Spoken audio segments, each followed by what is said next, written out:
స్థానిక సంస్థలో reservation demand చేస్తూ బీసీ సంఘాలు ఆందోళనకు దిగాయి.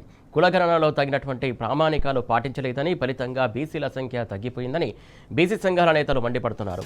కాంగ్రెస్ ప్రభుత్వం వెల్లడించినటువంటి కులగణన నివేదికలో బీసీ సంఖ్యను తక్కువ చేసి చూపించడం అన్యాయమంటూ ఆగ్రహం వ్యక్తం చేస్తున్నారు. బీసీల భవితవ్యాన్ని నిర్దేశించే కోటాను నిర్ధారించే నివేదికపై ప్రభుత్వం నిర్లక్ష్య ధోరణిని అవలంబిస్తుందని దుయ్యబడుతూ ఇందిరా పార్కు దగ్గర ధర్నాకు దిగారు. సర్వే నివేదికలోని తప్పులను సరిదిద్దకుండా ప్రభుత్వం ముందుకు సాగితే బీసీలకు తీవ్ర అన్యాయం చేసినట్లేనని ఆగ్రహం వ్యక్తం చేశారు.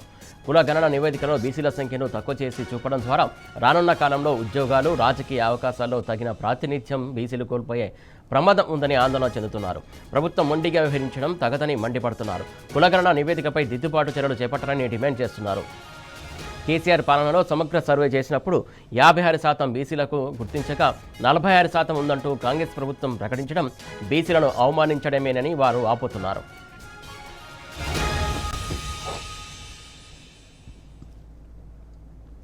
దీనికి సంబంధించి పూర్తి అప్డేట్స్ మా కరెస్పాండెంట్ ఉదయ్ అందిస్తారు. ఉదయ్, చెప్పండి. Good evening Suresh.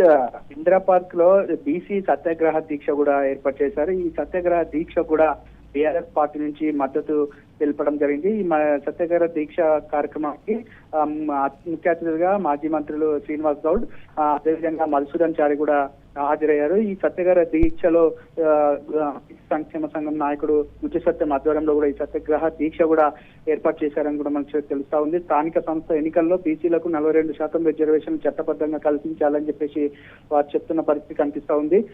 ఆర్ కృష్ణయ్యతో సహా పలువురు బీసీ సంఘాల నాయకులు కూడా ఈ సత్యాగ్రహ దీక్షలో పాల్గొని సాయంత్రం వరకు కూడా వీరు ఈ దీక్షను కూడా కొనసాగించారు.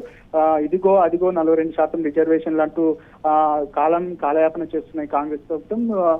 ఇప్పటికైనా బీసీలకు సంబంధించిన ఇచ్చిన హామీలు కూడా నెరవేర్చాలని చెప్పేసి వారు చెప్తున్న పరిస్థితి కనిపిస్తా ఉంది. మరోపక్క కూడా కామారెడ్డి ఎన్నికల మేనిఫెస్టోలో కూడా బీసీలకు ఇచ్చిన హామీలన్నీ ఇప్పటి వరకు ఎందుకు నెరవేర్చలేదని చెప్పేసి వారు ఈ ప్రభుత్వాన్ని ప్రశ్నిస్తున్న పరిస్థితి కనిపిస్తా ఉంది.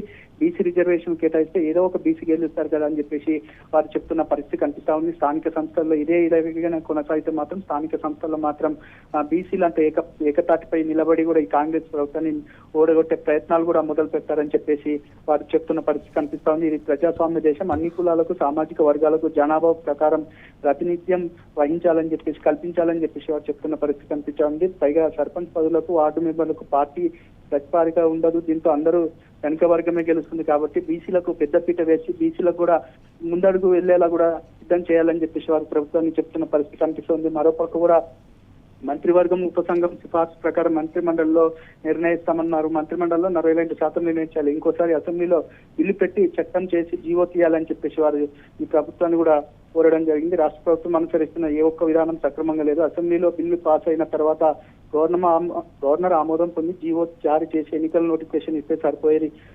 అప్పుడు ఎవరికైనా కోర్టుకు వెళ్తే కోర్టులో గెలిచే ఎన్నికలు జరగవచ్చు అని చెప్పి చెప్తున్న పరిస్థితి కనిపిస్తుంది. Suresh, thank you Uday.